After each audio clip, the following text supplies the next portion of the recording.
የተወዳችሁ ቤተሰቦቻችን ኦርቶዶክሳውያን እንዴት አላችሁ? እንዴት ቆያችሁ? እንዴት ሰነበታችሁ? ያሮስ 2 ተጀምሯል። በዛሬ ቪዲዮ መረጃችን ደግሞ በስፋት የምንመለከተው አብይ ጉዳይ አለ። ይሄው ምንድነው? ከብፁዕ አቡነ ገብርኤል ጋር የተገናኘ ነው። የብፁዕ አቡነ ገብርኤል ጉዳይ እንግዲህ እንደምናስታውሰው በጣም በርካታ ሀሳቦች ሲዘዋወሩበት ሲንሸራሸሩበት የነበረ ርዕሰ ጉዳይ እንደሆነ እናውቀዋለን። የምናጣውም አይደለም። በተለይ በፍኖተ ጽድቅ አዳራሽ ውስጥ ተገኝተው ማርያም ቤዛዊተ ዓለም አትባልም ያሉበት አስተምሮ ዛሬም በርካቶችን ያሳዘነ ድርጊት ሆኗል። በተለይም በትናንትናው ዕለት በልደታ ለማርያም ቤተክርስቲያን በመላው ዓለምም የተገኘው ኦርቶዶክሳዊ የእመቤታችንን ቤዛዊተ ዓለምነት እንዴት እንደገለጠም በቪዲዮ ማጋራት ይታወሳል። ታዲያ በተለያዩ ቦታዎች ላይ ስለ ብፁዕ አቡነ ገብርኤል የተነገረ የስህተት ትምህርት ወይም የኑፋቄ ትምህርት በቂ የሆነ መልሶች ተሰጥቷል። ሊቃውንቶቻችን በአንደበታቸው ተናግረዋል፣ በጽሁፎቻቸው ከትበዋል። በቀጥታ ስርጭት በላይቭ ስትሪም የገቡ መልስ ሲሰጡ ነበረ፣ ቪዲዮም ሲያጋሩልን ነበረ። በይበልጥ ደግሞ በቋሚ ሲኖዶስ አባቶቻችን ውሳኔ አስተላልፈዋል። ሊቃነ ጳጳሳት በየአውደ ምህረቱ አስተምረዋል። ሰባኪያነ ወንጌልም ብዙ ነግረዋል። ማርያም ቤዛዊተ ዓለም ናት። ነገር ግን አንድ እንግዳ ስብከት ኦርቶዶክሳዊ ያልሆነ እሳቤና ሐሳብ በአደባባይ ላያውን በሊቀ ጳጳስ ለዛውም በፍኖተ ጽድቅ አዳራሽ በመናፍቅ አዳራሽ ተገኝቷል በማለት በርካቶቹ ተናግረዋል። እንግዲህ ብፁዕ አቡነ ይስሐቅን እናስታውሳቸዋለን። የወላይታ ሀገረ ስብከት ሊቀ ጳጳስ የቅዱስ ሲኖዶስ አባል ናቸው። እኚህ ደገኛ አባት ተነስተው በመጀመሪያ መልስ ከሰጡ አባቶች መካከል ብፁዕ አቡነ ይስሐቅ ናቸው። ማርያም ቤዛዊተ ዓለም ናት ያሉበት እሱን ቪዲዮ አጋራላችኋለሁ። ከዛ በኋላ የወላይታ ሀገረ ስብከት ስራ አስኪያጅም የመናፍቅ በዲያቆናት አለ፣ በሰባኪያን በካህናት አለ፣ በጳጳስ ደረጃም አለ። ንስጥሮስም ጳጳስ ነው። በዚህ በምንፍቅና አዳራሽ ውስጥ ወይም በፍኖተ ጽድቅ አዳራሽ ውስጥ በዕለተ ስቅለት ማርያም ቤዛዊተ ዓለም አትባልም ያሉ ጳጳስ መናፍቅም አሉ። የኛ አባታችን ብፁዕ አቡነ ይስሐቅ ደግሞ ማርያም ቤዛዊተ ዓለም ናት ብለው ንስጥሮስን ያወገዘው ታላቁ በ431 ከተገኙ አባቶች መካከል የሃይማኖት ራስ የተባለው ወይም ደግሞ መዶሻ ተብሎ የሚጠራው የእስክንድርያ ፓትርያርክ ቅዱስ ቄርሎስ ንስጥሮስን እንደመታው እንዲሁ ደግሞ አሁንም ብፁዕ አቡነ ይስሐቅም የአቡነ ገብርኤልን ትምህርት መተዋል በሃይማኖት በማለት ስራ አስኪያጁ ያስተላለፉትን መልእክት አስደምጣችኋለሁ። መጋቢ አዲስ እሸቱ የተናገሩትንም በተወሰነ ልክ የማስደምጣችሁ ይሆናል። በስፋት ተከታትለን እንመለሳለን። ሰው እንኳን ቤዛ የሚል ስም ይሰጠው ለገንዘብ እንኳን ለእመቤታችን አምላክን በድንግልና ጸንሳ በድንግልና መውለዷ ከዚህ የበለጠ የሚያስደንቅ ነገር ምንድን ነው? አምላክን ከመውለዷ በፊትም ድንግል ከወለደች በኋላ ድንግል እመቤታችን ከኔም ጀምሮ እኮ ከታች እስከ በር ከፋችሁ ድረስ ያለው እኮ ዛሬ በስሟ በእንተ ስማ ለማርያም እያለ እየበላ እየጠጣ ይመጣል። ይሄን መካድ አያስፈልግም። ይሄን መካድ ሂደት ነው። ዘመናችን የአውሬው መንፈስ ያልገባበት የለም። አዎ ይሄን መጠንቀቅ ያስፈልጋል። መረበሽ የተመረጡትን እንኳን እስከሚያስቱ ድረስ በቃ ይሄን የሚያውቅ ክርስቲያን ሊረበሽ አይገባም። ይገርማችኋል። መናፍቅ ከምዕመናን ብቻ አይደለም። የዲያቆን መናፍቅ አለ፣ የቄስ መናፍቅ አለ፣ የጳጳስ መናፍቅ አለ። ንስጥሮስ ራሱ ጳጳስ ነው። ድንግል ማርያም ወላዲተ አምላክ አትባልም ብሎ የካደው ንስጥሮስ ጳጳስ ነው። በ381 ዓመተ ምህረት ንስጥሮስ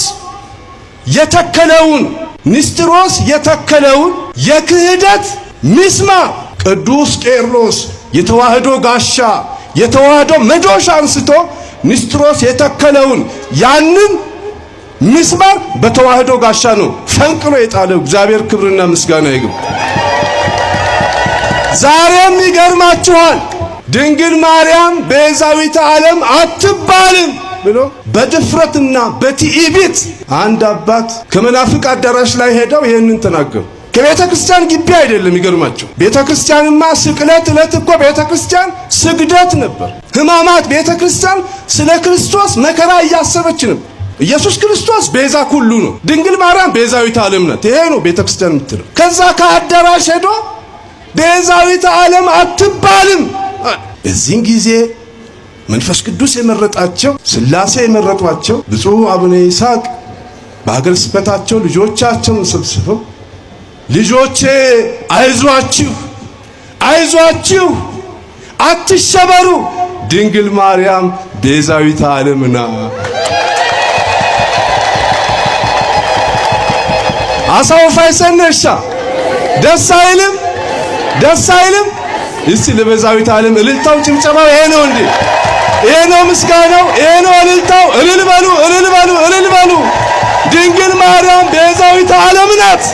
ይኸውላችሁ ጳጳሱ የተከለውን ያንን የኑፋቄ ምስማር አባ ይስሐቅ በተዋህዶ መዶሻ ነቅለው ጣሉ። ደስ ይበላችሁ። ልደቷም ይገርማል። በዱር በበረሃ ነው። የሁሉ እናት ናታ። በቤት ብትወለድ የሐናና የኢያቄም ብቻ ትባላለች። በዱር ስለተወለደች የሁሉ እናት ናት። ማርያም የሁላችን እናት ናት። ማርያም ሰፊ እርሻ ናት። ክርስቶስ አዝመራን ወልዳ የሰጠችን ማርያም ሰማይ ናት። ብርሃናትን የፈጠረውን ክርስቶስ ፀሐይ ክርስቶስ የተባለውን ወልዳ ለኛ የሰጠች ማርያም ጥልቅ ጉድጓድ ናት። የሕይወት ውሃ የሆነውን ክርስቶስን ለኛ ከማይጸኗ ያፈለቀችልን የወለደችልን ማርያም መሶብ ናት። የ5500 ረሃባችንን ያስወገደች ህብስት ክርስቶስን ለኛ የሰጠች ይሄን ያለማድነቅ በእውነቱ በቆም ወደ ሲኦል መግባት በእውነት ማርያም ገነታችን ናት። ማርያም ሰንበታችን ናት። አይሁድ እንዲህ ስንል አይወዱ። እኛ ግን ማርያም ገነታችን ናት፣ ማረፊያችን፣ የኃጥአን እረፍት፣ የጻድቃን ደስታ። ስለዚህ ይችን ደስታ፣ ይችን ሰላም፣ ይችን ፍቅር እግዚአብሔር ለኛ ውድና ብርቅ ስጦታ አድርጎ ስለሰጠን እግዚአብሔርን አመስግኑ፣ እግዚአብሔርን አመስግኑ። ማስተማር ካልቻለ ጳጳስ መሆን የለም። መቀደስ ካልቻለ ጳጳስ መሆን የለበትም። መቼም ካልተኮሰ ወታደር ካላከመ ዶክተር መሆን የለም። አሁን እኛ እምንታመሰው፣ እምንጠበሰው፣ እምንሰቃየው፣ እምንባላው፣ እምንናከሰው ክርስትናውን ያለ ጠባዩ ከሸካራ መስቀል አውርደን ተሽከርካሪ ወንበር ላይ አሳረፍ ነው። ከቆሻሻ በረት አውርደን በጸዳ ቢሮ አስቀመጥ ነው። ቢሮው ጸዳ፣ ጭንቅላታችን ቆሸሸ። መንበሩ ለስላሳ ሆነ፣ አይምሯችን እሾሃማ ሆነ። እግዚአብሔር በበረት መወለዱን ትቶ በቤተ መንግስት ተወልዶ ቢሆን ፈራጅ እንጂ አዳኝ ሊሆን አይችልም ነበር። በመሆኑም እንግዲህ የብፁዕ አቡነ ገብርኤል ጉዳይ በስፋት እየታየ ይገኛል። ነገሩ ምናልባት ትንሽ መስመር የሳተ ይመስላል። ወደ ብሔር ጉዳይም ሳያዞር አይቀርም። በዚህም ጉዳይ ላይ በርካቶች ሀዘናቸውን እየገለጡ ነው። ነገር ግን ጊዜ የሚፈታው ጉዳይ ነው። የፊታችን የቅዱስ ሲኖዶስ ምልአተ ጉባኤ እየቀረበ ይገኛል።